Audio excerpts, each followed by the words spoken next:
ces c'est le planches sujet avec quelqu'un qui est en principal train d'essayer de d'aujourd'hui, passer derrière vous avec une trottinette. les crues. Pas évident, Voilà, on pas va évident, suivre d'autant tout plus ça. que les niveaux d'eau, eh bien, ils se rapprochent de plus en plus de ces fameuses planches. Ça continue à monter à Sainte. Tout à fait. Ce qui est intéressant, Julien, à signaler dans ce quartier, c'est qu'hier, il n'y avait pas encore d'eau dans ce quartier, ce qui montre bien que la crue est toujours bien en cours ici à Saintes, avec ce monument historique, l'Arc de Triomphe, qui est maintenant sous les eaux. Alors forcément, ici, on s'organise parce que l'eau commence à arriver dans les habitations. Ségolène, bonjour, merci d'être avec nous. L'eau arrive à votre porte. Vous n'avez pourtant jamais été inondé. En principe, la maison n'est pas inondable. Enfin bon, nous prenons quand même des précautions parce que malheureusement maintenant, avec tout ce qui se passe, mais en principe, non, la maison n'est pas inondable. Dans quel état ça vous met? Est-ce que c'est une source d'angoisse aussi d'avoir l'eau à votre porte aujourd'hui, Ségolène? Est-ce que vous tenez le coup aussi? Oui, oui, oui, de ce côté-là, nous avons le moral, mais il est vrai que c'est quand même très angoissant et on n'a pas l'habitude, naturellement, d'avoir vécu ça. Mais enfin, bon, je pense qu'il faut se préparer. Par contre, nous remercions quand même Monsieur le maire qui est très dévoué pour ses habitants et qui essaie de prendre soin de tout le monde.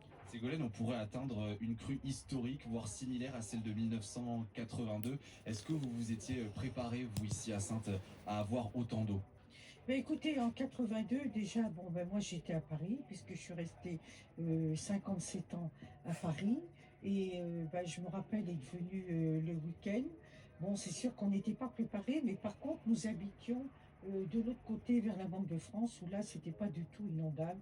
Donc, il y avait déjà moins d'angoisse. Bon, en tout cas, ici dans les rues, on s'organise. On vous a mis des planches de bois. Merci Ségolène d'avoir répondu à nos questions. Et je vous laisse sur ces images de Lucille Martin où l'on voit donc ces habitants qui continuent de marcher sur les planches en bois car l'eau ne cesse de monter ici à Saintes. Aucune des crues n'est prévue à l'heure où l'on se parle. L'eau continue donc de monter d'une façon assez un peu de impressionnante ici à pas de Saintes. cerveau, Les images de Lucille Martin à gauche, les images de Ouais. T'as pas notre mangé monde hier BFM TV à droite, Si.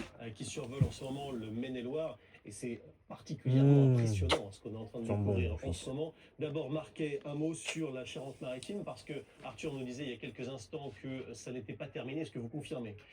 Oui, je confirme en effet, puisque actuellement à Saintes, nous sommes à un niveau de 6 Ah vache. mètres 42, et donc ce niveau pourrait encore monter de quelques centimètres pour peut-être atteindre les 6 mètres 50 durant ces prochaines heures. Alors, on a quand même quelques bonnes nouvelles, puisque les précipitations vont faiblir à présent, surtout à partir de demain. Donc, on va rentrer dans des conditions météo un peu moins humides, un peu moins pluvieuses, et globalement, on devrait bien assister à ce qu'on appelle un plateau de crue. À la seule différence que le département de la Charente-Maritime est un département extrêmement plat, proche du niveau de la mer, et que dans Charente-Maritime et dans le département du Maine-et-Loire, on appelle ces cours d'eau, ça veut dire des rivières très lentes.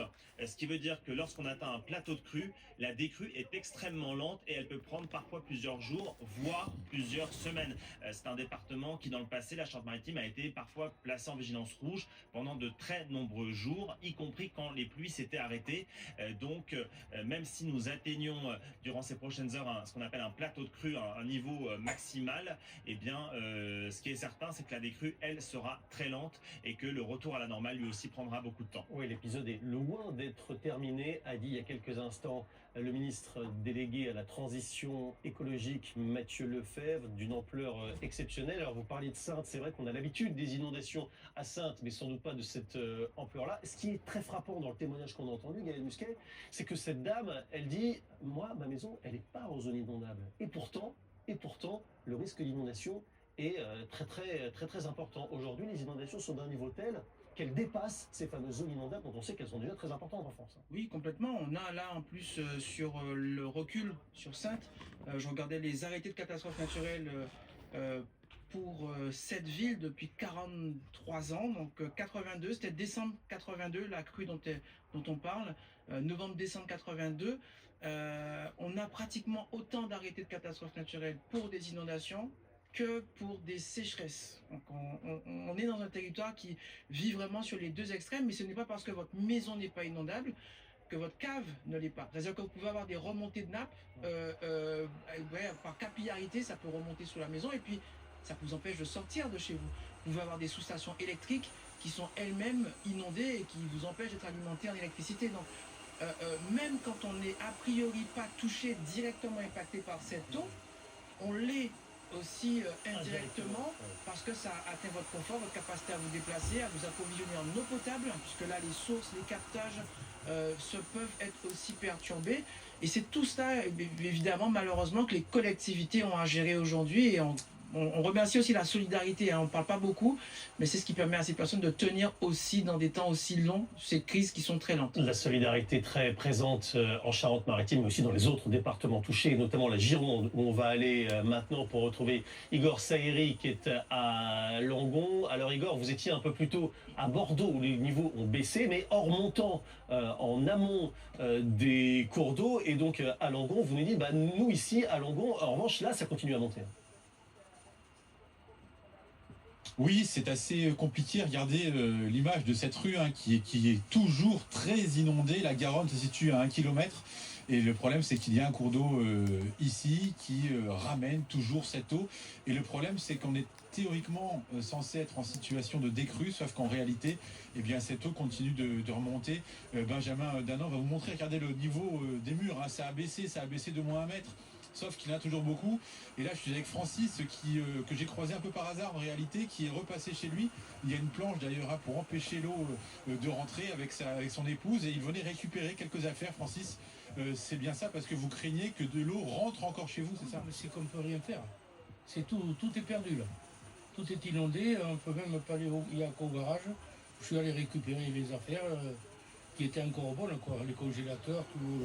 Alors là, on vient de faire l'inventaire pour les assurances. Et ça s'annonce compliqué parce que vous me disiez que vous avez perdu vos factures, c'est ça? Ah oui, tout est parti à l'eau. Tout. Tous les meubles, tout est...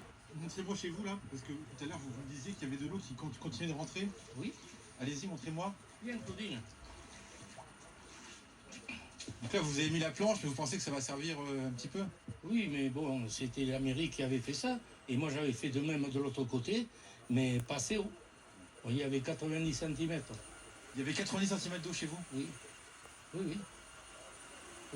Et là, vous avez logé provisoirement chez des amis. Est-ce que vous savez quand est-ce que vous allez pouvoir rentrer? Non, c'est impossible à savoir. Ça, je sais pas. Là, il n'y a pas d'électricité, il n'y a pas d'eau, donc il n'y a pas de chauffage, et on ne peut pas rester comme ça. Alors, heureusement, on a de la chance d'avoir un ami vraiment sympathique, qui est très Je vous loge depuis une semaine. Oui. Et il m'a dit, tu rentreras quand ça sera fini. Voilà. Et il est venu m'aider, là, à relever les numéros, poser la viande et tout. Oui, parce que vous aviez 50 kilos de viande, c'est ça, qui sont... Un peu plus. Ah oui, il y avait de tout, des poulets, enfin bon. On va beaucoup à la veloce, alors on gagne pas mal d'affaires.